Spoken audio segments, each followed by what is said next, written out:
Well, escape, what do you suppose we're going to get into fixing today? Luckily, around here, there's always something tore up, so shouldn't be hard to find something. We'll get started on that right after this.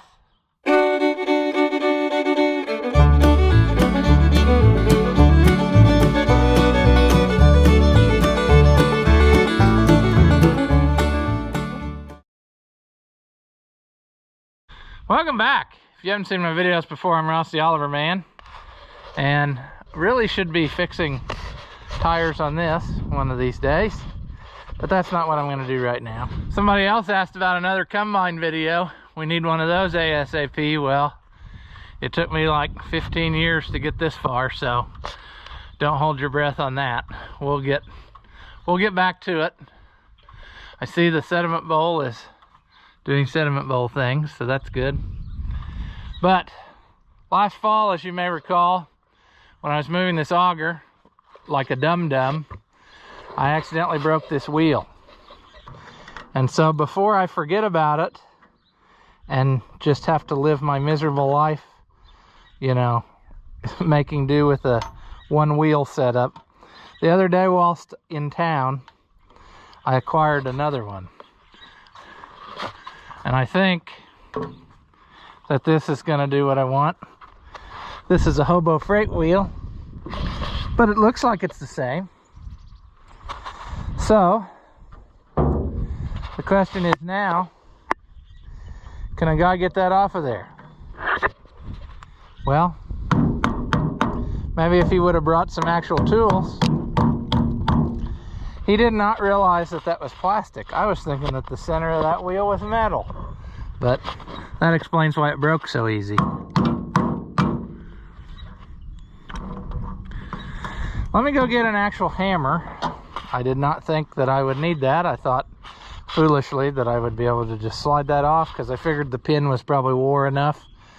But I bet you if I get a regular hammer, that will come off of there. So just a second. All right, you. Those cheapo bearings, they ought to fly off of there. Of course, that one didn't. I tell you, it's always something. Should we help our cause here by using some emery cloth on this?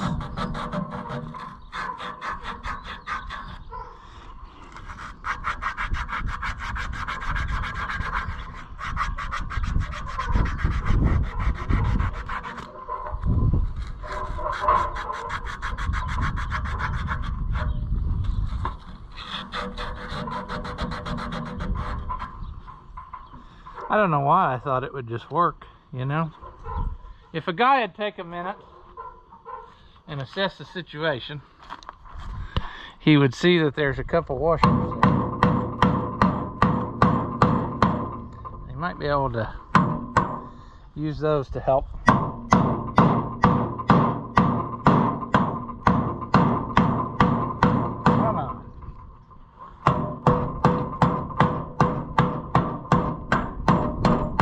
It's moving.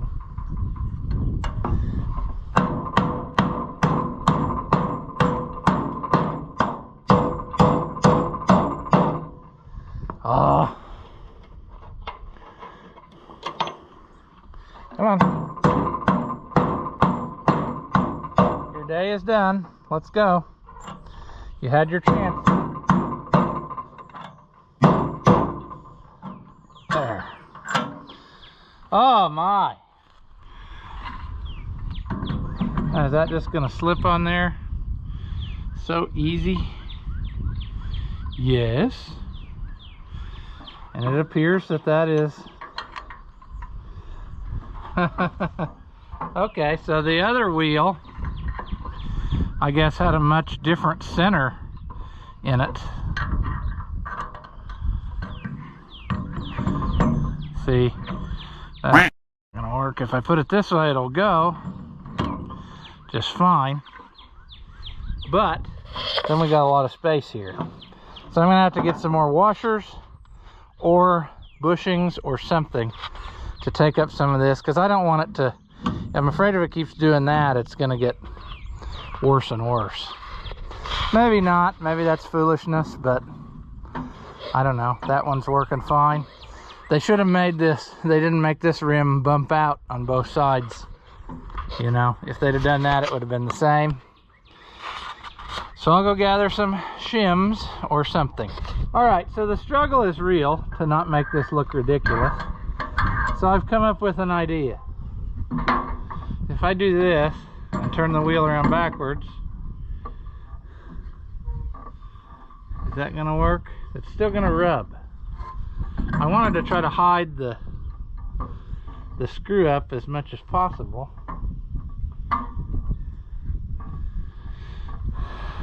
But I had another thought too, which we can try. Don't throw anything away. What if I put the old bearing back on? You know? Would that be the space I need? Would that be slightly thinner than this nut? I think it would be. Boy, isn't that dumb? We just took that off and we're gonna put it back.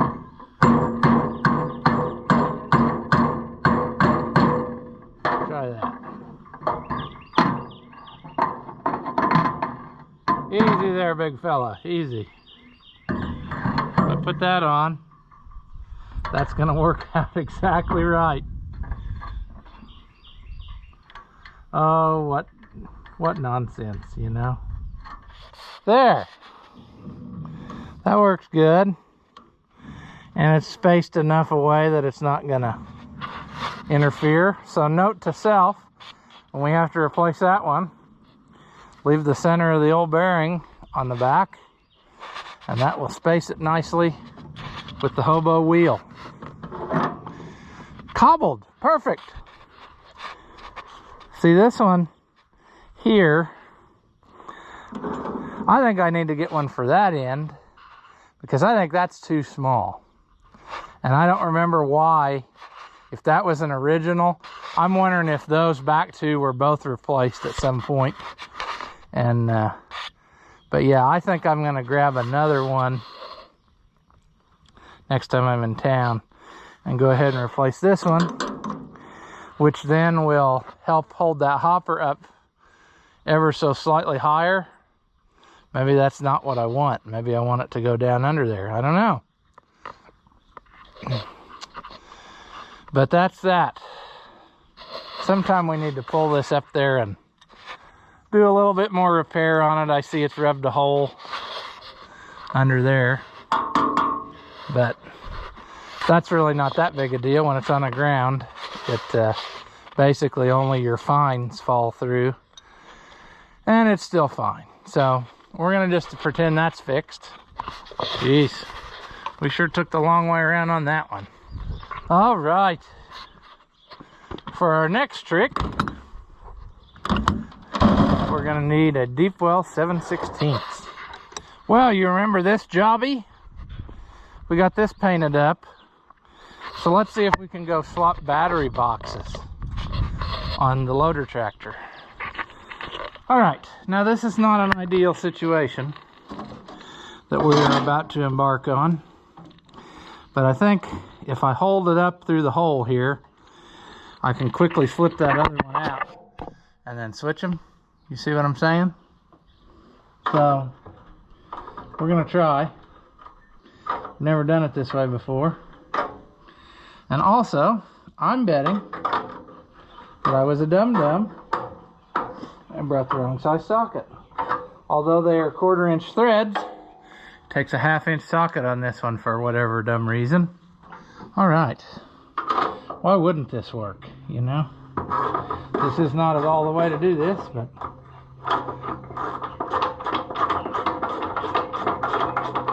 I think we can make it go.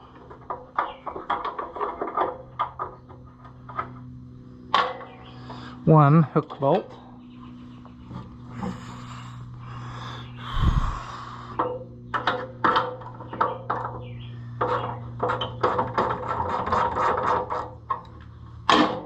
Alright. Now, if I'm not too smart, which I usually am not, I could lift this up. And then I could put this one in.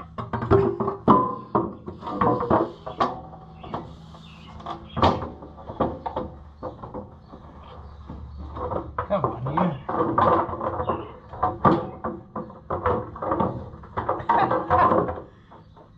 I thought this was supposed to be easier. But it's not. And why is it not? There, because I need to get it. I needed to be more prepared. There. I think we're in the right notches now. Put our eyes back.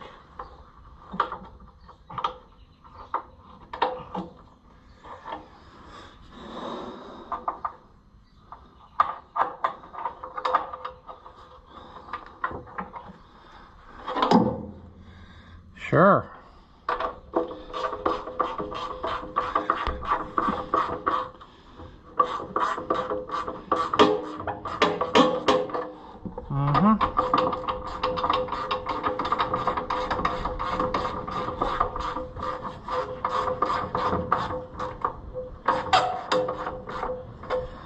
That'll work. Yeah. We'll take that feller and clean it up and put it on the shelf for future failure. Don't that look pretty though? Much more better. Let's continue our fixing theme for spring. I'm gonna load up the one trailer with all this scrap roofing and stuff. And I guess I'll go ahead and give them my good gate, even though that's wasteful. But I'm gonna get rid of some of that. Been laying around for a year, some of that stuff. Next on our agenda, this poor feller's been sitting here with dead batteries for a long time. Unfortunately, those batteries were never much good from new. So I think what I'm gonna do, the 1855 batteries are not very good either. They will hold a charge if you keep using them.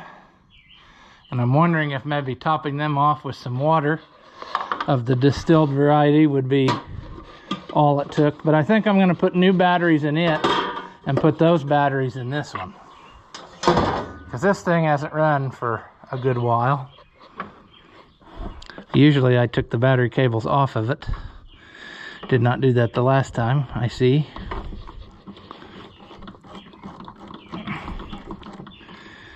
If you do this right, you can arc between the two of them. Yeah. All right. So, I'm a believer in those little felt washers. I don't know. Maybe they don't do anything, but they seem to help keep the nasties down. Now this one, I bet, will be 7/16. And we'll have to go back and get something else. That's the only reason why I don't just use a 12-volt battery in it, a big 12, because I want this battery box to fit together right. And I don't know that you could do it very well with a single 12, just because of the way it's made. The bolt kind of goes in between the batteries. I don't know. It just seems like everything works better with this setup. I kind of experimented with that once before, but I don't know. Maybe I need to go back to the back room at the old Napa and do some size comparisons of batteries and see if I could find something that was similar, you know, that might do what I want. I don't know. But I like how it looks original this way, see? So that's why I'm doing what I'm doing, even though I know it's the more expensive route to go. If I bought 4 of these batteries, 2 for this one and 2 for that other one, we're looking at like $700. So that ain't exactly my cup of tea, but what are you gonna do? All right.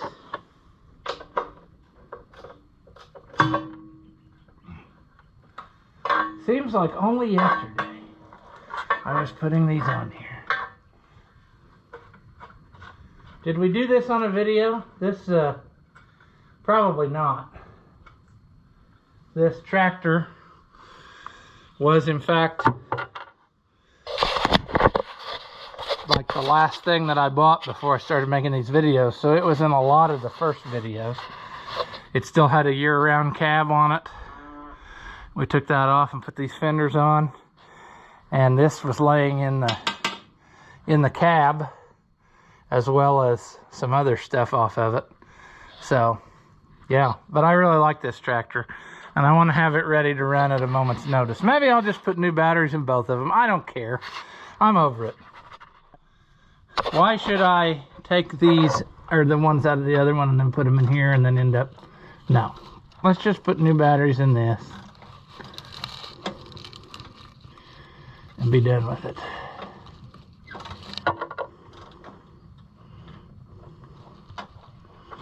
Well, it feels like it's going, but is it really?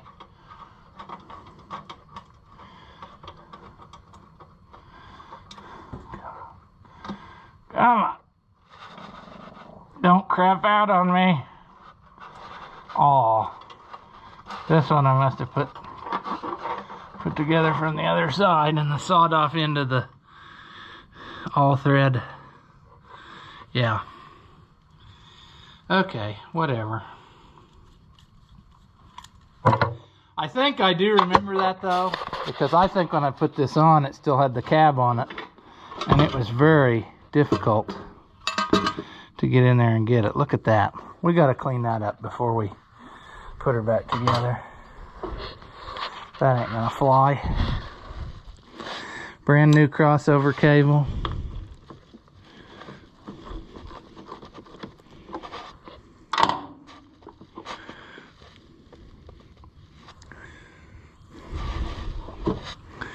All right, this one should be free. Yes!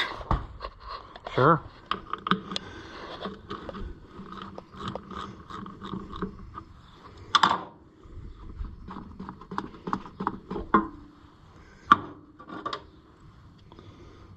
All right. Sure, we got those loose. That's good. We need to do some cleaning before we put the new ones back in.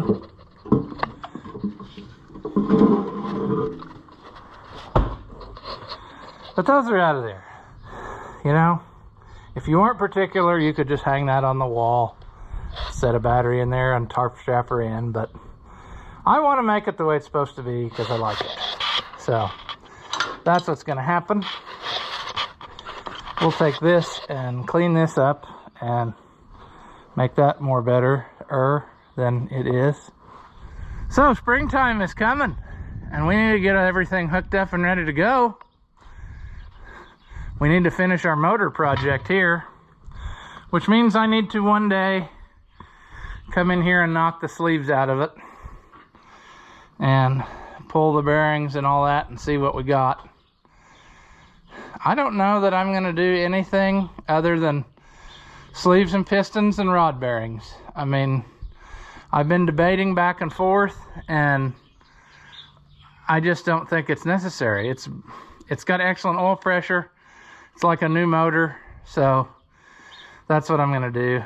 I just got to get back to it. It's always something, you know. But I really like this tractor, especially like for planting and stuff. So I need to get on the ball with that. So maybe one of these days, very shortly, we can have a video on that. Maybe not, because I'll be so angry while I'm doing it. I don't want to. It's going to be a trick laying on your back and trying to punch those out up over your head, but it can be done. It's just one of those things, you know. Plus we'll get drenched with whatever antifreeze and stuff is left down in there, which will be a great time. But the time is now. This has to happen. It's been almost a year, and that's unacceptable, I think. But that's just the way life is. There's too much stuff going on, you know. All right, I got that top part of that other battery box cleaned up and ready to go. So that paint's drying. This thing though, man, it's amazing how you can put two on at the exact same time and one of them gets so much worse than the other. Okay, everything fall down now in my way while I'm talking, but you know, especially up high, I'm amazed that this came off of there. Who knows? Maybe the paint wasn't stuck very good to it.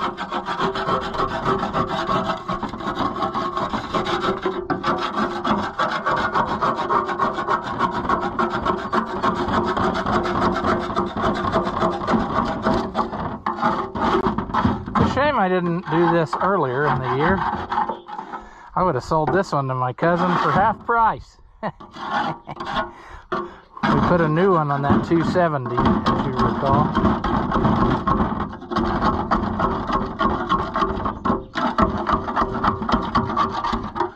Yeah, this is where it's gonna be bad, is right in this corner.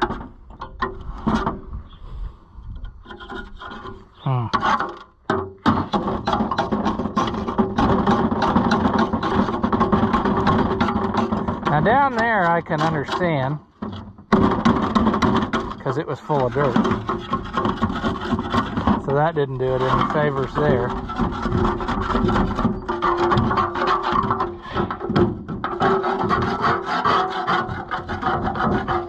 I guess you can watch this.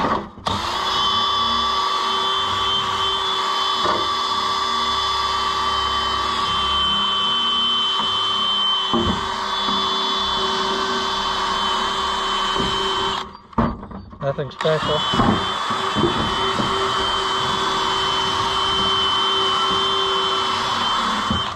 Sure.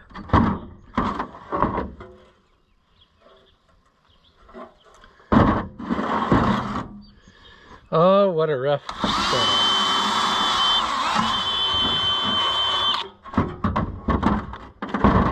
Oh, okay. Are we accomplishing anything? Probably not.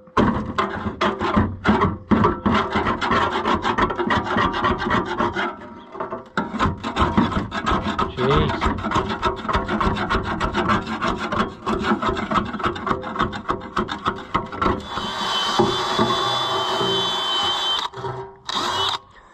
All right, friends, so take it from me.